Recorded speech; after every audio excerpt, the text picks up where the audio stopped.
రేపటి నుంచి ఇండియాలో క్రిమినల్స్ కి చట్టం అంటే భయం కాకుండా చావు కనిపిస్తే ఎలా ఉంటుంది?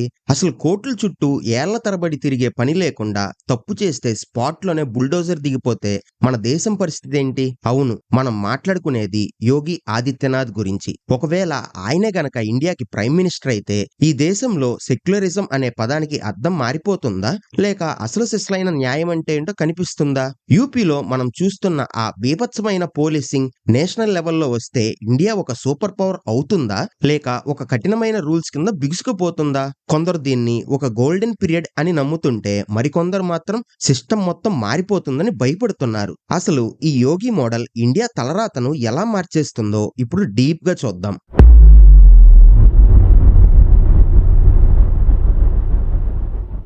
ఒకసారి ఆలోచించండి. ఇండియాలో ఏదైనా క్రైమ్ జరిగితే పోలీసులు కేసు రాసుకోవడం, అది కోర్టుకి వెళ్లడం, ఏళ్ల తరబడి వాయిదాలు పడటం ఇదంతా మనకి తెలిసిన రెగ్యులర్ ప్రాసెస్. కానీ యోగి ఆదిత్యనాథ్ ప్రైమ్ మినిస్టర్ అయితే ఈ సీన్ మొత్తం రివర్స్ అయిపోతుంది. ఆయన ఫిలాసఫీ చాలా సింపుల్. తప్పు చేస్తే శిక్ష పడాలి, అది కూడా అందరూ చూస్తుండగానే పడాలి. యూపీలో మనం చూస్తున్న ఎన్కౌంటర్ కల్చర్ ఇండియా మొత్తం అప్లై అయితే ఎలా ఉంటుందో తెలుసా? 2017 నుంచి ఇప్పుడు దాకా యూపీలో జరిగిన ఎన్కౌంటర్ లెక్కలు చూస్తే కళ్ళు చెదిరిపోతాయి. దాదాపు 15,000 కంటే ఎక్కువ ఎన్కౌంటర్లు జరిగాయి. అందులో వందల మంది కరుడుగట్టిన నేరస్తులు అంతమయ్యారు. ఇదే మోడల్ దేశం మొత్తం వస్తే గల్లీ రౌడీల నుంచి ఇంటర్నేషనల్ డ్రగ్ మాఫియా దాకా ఎవరికైనా ఒక్కటే భయం, పోలీసుల తుపాకీ గురి పెట్టిందంటే ఇక అంతే సంగతులు. ఈ జీరో టాలరెన్స్ వల్ల కేవలం క్రిమినల్స్ మాత్రమే కాదు, సామాన్యులకి పబ్లిక్ సేఫ్టీ మీద విపరీతమైన నమ్మకం పెరుగుతుంది. ఆడపిల్లలు అర్ధరాత్రి బయటికి వెళ్లాలన్నా, బిజినెస్ మెన్ భయం లేకుండా కోర్టులు ఇన్వెస్ట్ చేయాలన్నా ఈ భయం అనే ఫ్యాక్టర్ చాలా ఇంపార్టెంట్ రోల్ ప్లే చేస్తుంది. ఇక్కడ మనం ముఖ్యంగా మాట్లాడుకోవాల్సింది బుల్డోజర్ జస్టిస్ గురించి. ఒకప్పుడు గూండా లేదా మాఫియా లీడర్ ఒకరి ఆస్తిని కబ్జా చేస్తే వాళ్ళు కోర్టుకు వెళ్లి ఆర్డర్ తెచ్చుకునే లోపు ఆ ఆస్తి మీద పెద్ద బిల్డింగ్ లేచిపోయేది. కానీ యోగి స్టైల్ ఏంటంటే, నువ్వు అక్రమంగా సంపాదిస్తే నీకు జైలు శిక్షతో పాటు నీ ఆస్తిని కూడా మట్టిలో కలిపేస్తారు.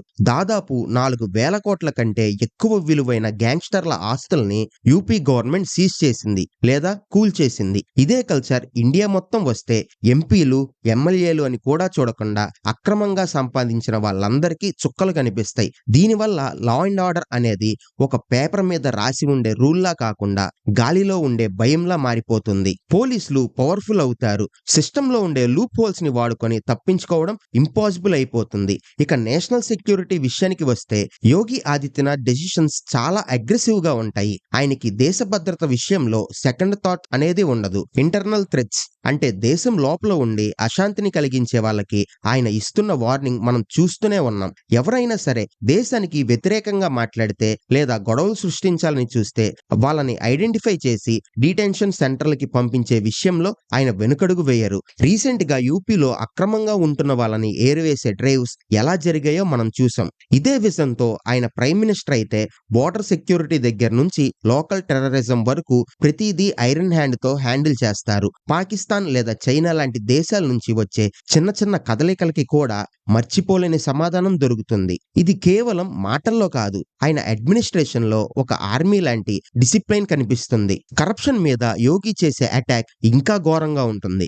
మన దేశంలో ఏ చిన్న పని జరగాలన్నా టేబుల్ కింద చేయి పెట్టందే ఫైల్ కదలదు అనే పేరు ఉంది. కానీ యూపీలో యోగి ప్రవేశపెట్టిన డైరెక్ట్ బెనిఫిట్ ట్రాన్స్ఫర్ సిస్టమ్ వల్ల వేల కోట్లు నేరుగా ప్రజల అకౌంట్ లోకి వెళ్తున్నాయి. మధ్యలో దళారులకి గాని అవినీతి అధికారులకు గాని అసలు ఛాన్స్ లేకుండా చేశారు. ఒకవేళ ఆయన పిఎం అయితే సెంట్రల్ గవర్నమెంట్ లో ఉండే ప్రతి డిపార్ట్మెంట్ కి ఒక డెడ్ లైన్ ఉంటుంది. ఏ అధికారి అయినా సరే లంచం అడిగితే ఉద్యోగం పోవడమే కాదు, వాళ్ళ వెనకాల ఏకంగా ఇన్వెస్టిగేషన్ టీమ్స్ పడతాయి. ఈ ఫియర్ ఫ్యాక్టర్ వల్ల సిస్టమ్ లో ఒక రకమైన క్లీన్నెస్ వస్తుంది. ఆఫీసర్లకి బాధ్యత పెరుగుతుంది, ప్రజలకి గవర్నమెంట్ మీద నమ్మకం పెరుగుతుంది. ట్రాన్స్పరెన్సీ అనేది ఒక స్లోగన్ లా కాకుండా ఒక రియాలిటీలా మారుతుంది. వీటన్నిటికీ మూల కారణం యోగి ఆదిత్యనాథ్ లో ఉండే సెంట్రలైజ్డ్ గవర్నెన్స్ స్టైల్. అంటే నిర్ణయం ఒకరి దగ్గరే ఉంటుంది. ఆ నిర్ణయం తీసుకుంటే అది కింద దాకా జరిగిపోవాల్సిందే. మనకి తెలిసిన పాలిటిక్స్ లో ఒక బిల్ పాస్ అవ్వాలంటే ఎన్నో చర్చలు, ఎన్నో అడ్డంకులు ఉంటాయి. కానీ యోగి మోడల్లో క్లారిటీ ఎక్కువ ఉంటుంది. ఆయన ఏదైనా ఒక డెసిషన్ తీసుకుంటే అది ఇమీడియట్ గా ఇంప్లిమెంట్ అయిపోతుంది. డిలే అనే పదానికి ఆయన డిక్షనరీలో ప్లేస్ లేదు. ఈ స్పీడ్ వల్లే యూపీలో గత 10 ఏళ్లలో ఇన్ఫ్రాస్ట్రక్చర్ గానీ, ఇండస్ట్రీస్ గానీ ఊహించని రేంజ్ లో పెరిగాయి. ఒకడు స్ట్రాంగ్ గా ఉంటే కింద ఉన్న వేల మంది ఆఫీసర్లు దారిలోకి వస్తారు అనే దానికి యోగి ఒక పెద్ద ఎగ్జాంపుల్. ఢిల్లీలో కూర్చొని ఆయన ఒక సిగ్నల్ ఇస్తే అది కన్యాకుమారి వరకు పనిచేసేలా ఆయన టీం ని సెట్ చేసుకుంటారు. చాలా మంది క్రిటిక్స్ యోగిది డిక్టేటర్ స్టైల్ అంటారు. కానీ ఆయన ఫాలోవర్స్ మాత్రం దీన్ని స్ట్రాంగ్ లీడర్షిప్ అని పిలుస్తారు. ఈ రెండు వాదనల మధ్య నిజం ఎక్కడ ఉంది అంటే జనం రిజల్ట్స్ చూస్తున్నారు. గతంలో యూపీలో రోజుకో గొడవ, రోజుకో కర్ఫ్యూ ఉండేది. కానీ 2017 నుంచి ఇప్పటిదాకా యూపీలో ఒక్కటంటే ఒక్క మేజర్ మత ఘర్షణ కూడా జరగలేదు అని ఎన్సీఆర్బీ రిపోర్ట్స్ చెప్తున్నాయి. ఇది ఎలా సాధ్యమైంది? కేవలం కఠినమైన రూల్స్ వల్లే. తప్పు చేస్తే ఎవడైనా సరే వదిలేది లేదు అనే సందేశాన్ని ఆయన చాలా బలంగా ప్రజల్లోకి పంపించారు. ఈ క్రమశిక్షణ, ఈ కఠినత్వం ఇండియా మొత్తం పాగితే అసలు గొడవలనేవి లేని ఒక కొత్త ఇండియా మనకు కనిపిస్తుందా? లేక ఈ కఠినమైన రూల్స్ వల్ల ప్రజల ఫ్రీడమ్ కి ఏమైనా దెబ్బ తగులుతుందా? ఇక్కడ ఇంకో పాయింట్ ఏమిటంటే యోగి కేవలం పోలీసింగ్ మీద మాత్రమే కాకుండా అడ్మినిస్ట్రేషన్ లో పనులు ఆలస్యం చేసే పద్ధతిని పూర్తిగా తీసేయాలని చూస్తారు. ఏ ఫైల్ అయినా సరే ఒక వారం కంటే ఎక్కువ టేబుల్ మీద ఉండకూడదనే స్ట్రిక్ట్ రూల్ యూపీలో ఉంది. ఇదే పద్ధతి ఢిల్లీలో వస్తే ఇండియాలో పెండింగ్ లో ఉన్న వేల ప్రాజెక్టులు స్పీడ్ గా పూర్తవుతాయి. దీనివల్ల దేశానికి అయ్యే ఖర్చు తగ్గుతుంది, డెవలప్మెంట్ త్వరగా ప్రజలకి అందుతుంది. ఆయన డెసిసివ్నెస్ వల్ల కన్ఫ్యూజన్ తగ్గుతుంది. ఒక లీడర్ కి క్లారిటీ ఉంటే దేశం మొత్తం ఒకే దారిలో నడుస్తుంది. అయితే ఇలాంటి స్ట్రాంగ్ సిస్టమ్ లో ఎకానమీ ఎలా రియాక్ట్ అవుతుంది? ఇన్వెస్టర్స్ ఇలాంటి కఠినమైన రూల్స్ ఉన్న దేశానికి వస్తారా? లేక ఈ భద్రత చూసి ఇంకా ఎక్కువ మంది వస్తారా? ఈ డీటెయిల్స్ అన్ని మనం నెక్స్ట్ చాప్టర్ లో చూద్దాం. కానీ ఇక్కడ ఒక చిన్న మాట. యోగి ఆదిత్యనాథ్ అంటే కేవలం బుల్డోజర్లు, ఎన్కౌంటర్లు మాత్రమే కాదు. ఆయన డెసిషన్స్ వెనుక ఒక పక్కా ఎకనామిక్ ప్లాన్ కూడా ఉంది. ఆ ప్లాన్ గనుక ఇండియా మొత్తం అప్లై అయితే మన జీడిపి చైనాకి పోటీ ఇచ్చే రేంజ్ కి వెళ్తుందా? అదేంటో నెక్స్ట్ చాప్టర్ లో తెలుసుకుందాం.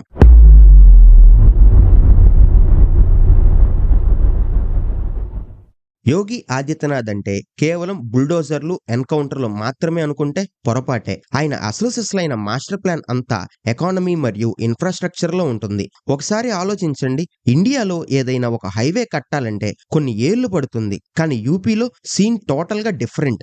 Ganga express way, Purvanchal express way, Bundelkhand express way, ఇలా ఒక్కో ప్రాజెక్ట్ రికార్డ్ టైంలో కంప్లీట్ అవడం చూస్తుంటే ప్రపంచం మొత్తం షాక్ అవుతుంది. ఒకవేళ యోగి పీఎం అయితే ఇదే ఎక్స్ప్రెస్ స్పీడ్ ఇండియా మొత్తం పాగుతుంది. మన దేశంలోని ప్రతి మూలని కలుపుతుంటూ వరల్డ్ క్లాస్ రోడ్లు, బుల్లెట్ ట్రైన్ల కంటే వేగంగా దూసుకెళ్లే ఇన్ఫ్రాస్ట్రక్చర్ మన కళ్ళ ముందు కనిపిస్తుంది. రోడ్లు బాగుంటేనే బిజినెస్ బాగుంటుంది, బిజినెస్ బాగుంటేనే దేశం బాగుంటుంది అనే పక్కా కమర్షియల్ లాజిక్ తో ఆయన అడుగులు వేస్తారు. దీనివల్ల లాజిస్టిక్స్ ఖర్చు తగ్గి సామాన్యుడికి వస్తువుల ధరలు కూడా తగ్గే ఛాన్స్ ఉంటుంది. ఇక సిటీస్ మోడర్నైజేషన్ గురించి మాట్లాడుకుంటే యూపీలోని అయోధ్య, వారణాసి లాంటి నగరాలు ఈ రోజు ఎలా మారిపోయాయో మనం చూస్తున్నాం. ఒకప్పుడు మురికిగా, రద్దీగా ఉండే వీధులు ఈ రోజు గ్లోబల్ టూరిజం హబ్స్ లాగా మారిపోయాయి. యోగి పీఎం అయితే ఇండియాలోని వందలాది నగరాలు ఇలాంటి మేకోవర్ ని చూస్తాయి. స్మార్ట్ సిటీస్ అంటే కేవలం పేరుకి కాదు, అక్కడ ఉండే సౌకర్యాలు, డిజిటల్ సిస్టమ్స్ అన్ని టాప్ లెవెల్లో ఉంటాయి.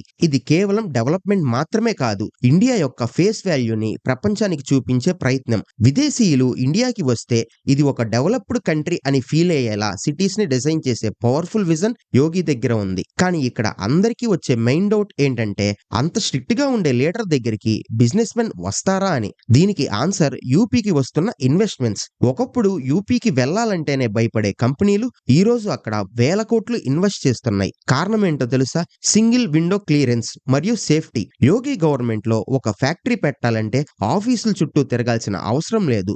ఆన్లైన్ లో అప్లై చేస్తే చాలు, పనులు జెట్ స్పీడ్ లో జరిగిపోతాయి. ఒకవేళ ఎవరైనా అధికారి అడ్డు తగిలితే వెళ్తే వాడికి చుక్కలు కనిపిస్తాయి. యోగి పీఎం అయితే ఇండియా మొత్తం ఈ బిజినెస్ ఫ్రెండ్లీ పాలసీలు అప్లై అవుతాయి. దీనివల్ల గ్లోబల్ ఇన్ఫ్రాస్ట్రక్చర్ కి ఇండియా మీద ఒక గట్టి నమ్మకం ఏర్పడుతుంది. ఇక్కడ రూల్స్ క్లియర్ గా ఉంటాయి. మా పెట్టుబడికి రక్షణ ఉంటుంది అనే భరోసా యోగి ఇస్తారు. స్టార్టప్స్ కి కూడా ఊహించని సపోర్ట్ దొరుకుతుంది. ఎందుకంటే యూత్ లో ఉన్న టాలెంట్ ని బయటకు తీసుకురావడానికి ఆయన ఎప్పుడూ రెడీగా ఉంటారు. ఇవన్నీ ఒకెత్తైతే మేక్ ఇన్ ఇండియా అనే కాన్సెప్ట్ యోగి హయాంలో నెక్స్ట్ లెవెల్ కి వెళ్తుంది. చైనా నుంచి కంపెనీలు బయటికి వచ్చేస్తున్న ఈ టైంలో ఆ కంపెనీలన్నిటినీ ఇండియాకి రప్పించే సత్తా ఆయనకి ఉంది. డిఫెన్స్ కారిడార్ల నుంచి ఎలక్ట్రానిక్ మ్యానుఫ్యాక్చరింగ్ వరకు ప్రతిదీ ఇండియాలోనే జరగాలనే పట్టుదలతో ఆయన పనిచేస్తారు. దీనివల్ల వచ్చే అతిపెద్ద లాభం ఏంటంటే ఎంప్లాయ్మెంట్. మన దేశంలోని కోట్లాది మంది యూత్ కి ఉద్యోగాలు కావాలంటే ఫ్యాక్టరీలు రావాలి. యోగి మోడల్లో లోకల్ ప్రొడక్షన్ కి విపరీతమైన ఇంపార్టెన్స్ ఉంటుంది. దీనివల్ల విదేశాల నుంచి మనం వస్తువులను కొనే అవసరం తగ్గి మన రూపాయి వాల్యూ పెరుగుతుంది. యూత్ కి కేవలం ఐటీ జాబ్స్ మాత్రమే కాదు, మ్యానుఫ్యాక్చరింగ్ సెక్టార్లో కూడా లక్షలాది అవకాశాలు దొరుకుతాయి. ఒక రకంగా చెప్పాలంటే ఇండియా ఒక గ్లోబల్ మ్యానుఫ్యాక్చరింగ్ హబ్ లా మారిపోతుంది. ఇక ఇంటర్నేషనల్ స్టేజ్ మీద యోగి ఆదిత్యనాథ్ ఇమేజ్ ఎలా ఉంటుందనేది చాలా హాట్ టాపిక్. ప్రపంచ దేశాలకి ఒక విషయం అర్థమవుతుంది. ఇండియాలో ఒక స్ట్రాంగ్ అండ్ టాప్ లీడర్ ఉన్నాడని, ఆయన మాటల్లో సాఫ్ట్నెస్ కంటే పవర్ ఎక్కువ ఉంటుందని, ఏదైనా ఇంటర్నేషనల్ నెగోషియేషన్ జరిగేటప్పుడు ఇండియా తన పాయింట్ ని చాలా గట్టిగా వినిపిస్తుంది. ఏ దేశం మనల్ని తక్కువ చేసి చూసినా గట్టిగా సమాధానం చెప్పే ధైర్యం యోగిలో కనిపిస్తుంది. రష్యా, అమెరికా లేదా చైనా ఎవరితో డీల్ చేసినా సరే ఇండియా ఫస్ట్ అనే పాలసీతోనే ఆయన ముందుకు వెళ్తారు. దీనివల్ల గ్లోబల్ పాలిటిక్స్ లో ఇండియా వాయిస్ కి విపరీతమైన రెస్పెక్ట్ పెరుగుతుంది. ప్రపంచం మొత్తం ఇండియా వైపు ఒక సూపర్ పవర్ లా చూసే రోజులు దగ్గర పడతాయి. అయితే ఇక్కడ ఒక ట్విస్ట్ ఉంది. యోగి ఇంత డెవలప్మెంట్ చేస్తున్నా ఆయన మీద కొన్ని విమర్శలు కూడా ఉన్నాయి. ఆయన డెసిషన్స్ కేవలం ఒక వర్గానికే మేలు చేస్తాయా లేక అందరినీ కలుపుకుపోతాయా? ఈ అగ్రెసివ్ గవర్నెన్స్ లో గ్రామీణ ప్రాంతాల పరిస్థితి ఏంటి? ఫార్మసీస్ కి ఆయన ఇచ్చే భరోసా ఏంటి? ఇవన్నీ ఒకెత్తైతే యోగి అంటే కేవలం డెవలప్మెంట్ మాత్రమే కాదు, మన కల్చర్ ని, హెరిటేజ్ ని ప్రపంచానికి చాటి చెప్పే ఒక గొప్ప ఆధ్యాత్మిక లీడర్ కూడా. ఒకవైపు మోడర్న్ ఇండియాని బిల్డ్ చేస్తూనే మరోవైపు మన మూలాల్ని కాపాడడం ఆయనకి మాత్రమే సాధ్యం. కానీ ఈ హై స్పీడ్ డెవలప్మెంట్ లో సామాన్యుడి జీవితం ఎలా ఉండబోతుంది? పల్లెటూరుల్లో ఉండే రైతులకి, కష్టపడే కార్మికులకి యోగి పీఎం అయితే వచ్చే లాభాలు ఏంటి? మన సంస్కృతిని ప్రపంచవ్యాప్తంగా హైలైట్ చేస్తూనే యూత్ లో ఒక క్రమశిక్షణని ఎలా తీసుకురాబోతున్నారు? వీటన్నిటికీ ఆన్సర్స్ తో పాటు యోగి పీఎం అయితే ఇండియాలో వచ్చే అసలు సిసలైన మార్పుల గురించి చాప్టర్ 3లో మాట్లాడుకుందాం. అది కేవలం ఒక పొలిటికల్ చేంజ్ మాత్రమే కాదు, ఇండియా యొక్క మైండ్ సెట్ లో వచ్చే ఒక పెద్ద విప్లవం. ఆ విప్లవం ఎలా ఉండబోతుందో నెక్స్ట్ చాప్టర్ లో చూడాల్సిందే.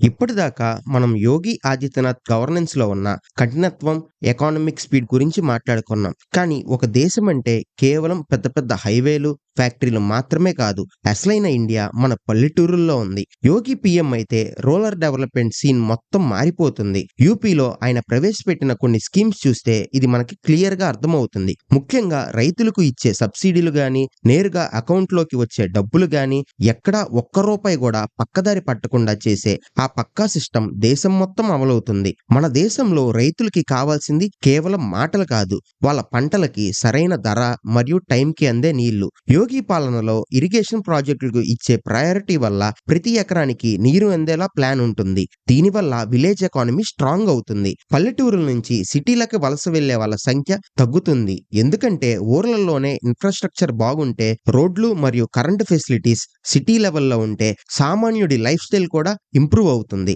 మన దేశం యొక్క ఆత్మ అంటే మన సంస్కృతి మరియు వారసత్వం. యోగి ఆదిత్యనాథ్ పీఎం అయితే ఇండియన్ కల్చర్ కి గ్లోబల్ లెవెల్లో ఒక కొత్త గుర్తింపు వస్తుంది. మన అయోధ్యలో రామ మందిరాన్ని, కాశీలో విశ్వనాథ్ కారిడార్ ని ఎలా చూస్తున్నామో రేపు దేశంలోని ప్రతి చారిత్రక కట్టడం, ప్రతి ఆధ్యాత్మిక క్షేత్రం అదే రేంజ్ లో డెవలప్ అవుతాయి. దీనివల్ల కేవలం భక్తి మాత్రమే కాదు, స్పిరిచువల్ ఎకానమీ కూడా పెరుగుతుంది. టూరిజం వల్ల లక్షలాది మందికి ఉపాధి దొరుకుతుంది. విదేశీయులు ఇండియాకి కేవలం కేవలం టెక్నాలజీ కోసమే కాదు, మన గొప్ప హిస్టరీని చూడటానికి కూడా క్యూ కడతారు. యోగి తన స్పీచ్‌ల్లో ఎప్పుడూ ఒక మాట చెప్తారు, మన మూలాల్ని మనం మర్చిపోకూడదు అని. ఆధునికతను ఆహ్వానిస్తూనే మన ధర్మాన్ని, మన సంప్రదాయాల్ని గౌరవించే ఒక కొత్త తరం ఇండియా మనకు కనిపిస్తుంది. ఇది కేవలం టెంపుల్స్ కట్టడం మాత్రమే కాదు, ఇండియా యొక్క సాఫ్ట్ పవర్‌ని ప్రపంచవ్యాప్తంగా హైలైట్ చేయడం. ఇక అన్నిటికంటే ముఖ్యమైన మార్పు యువతలో వస్తుంది. మన దేశంలో ఉన్న అతిపెద్ద బలం యువత.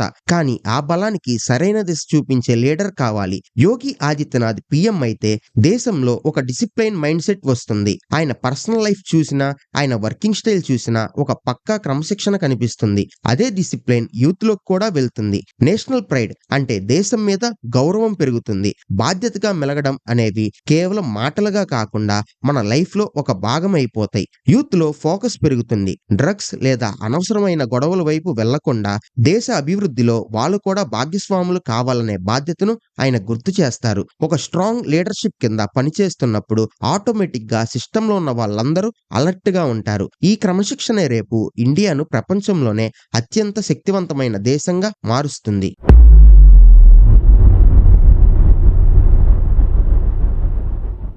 ఇవన్నీ ఒకవేళ యోగి ఆదిత్యనాథ్ ప్రైమ్ మినిస్టర్ అయితే జరిగే కొన్ని పాజిటివ్ మార్పులు మాత్రమే. కానీ రియల్ ఇంపాక్ట్ అనేది ఆయన తీసుకునే నిర్ణయాలు గ్రౌండ్ లెవెల్లో ఎలా ఇంప్లిమెంట్ అవుతాయో అనే దాని మీద ఆధారపడి ఉంటుంది. ఒక విషయం మాత్రం నిజం, దేశాన్ని నడపడానికి కేవలం ఒక స్ట్రాంగ్ లీడర్ ఉంటే సరిపోదు. ఆ లీడర్ కి మన సిస్టమ్ మరియు ప్రజల సపోర్ట్ కూడా అంతే ముఖ్యం.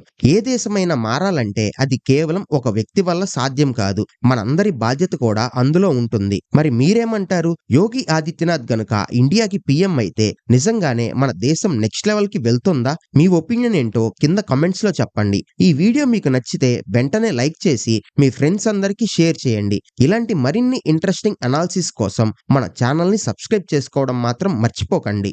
వెళ్లే ముందు మీ అందరికీ ఒక చిన్న మాట, ఎక్కడున్నా ఎలా ఉన్నా మనకి నేషన్ ఫస్ట్ అని గుర్తుపెట్టుకోండి. ఎందుకంటే ఈ దేశం మనకి చాలా ఇచ్చింది, ఇస్తుంది, ఇస్తూనే ఉంటుంది. వందే మాత్రం. జై హింద్. భారత్ మాతాకి జై.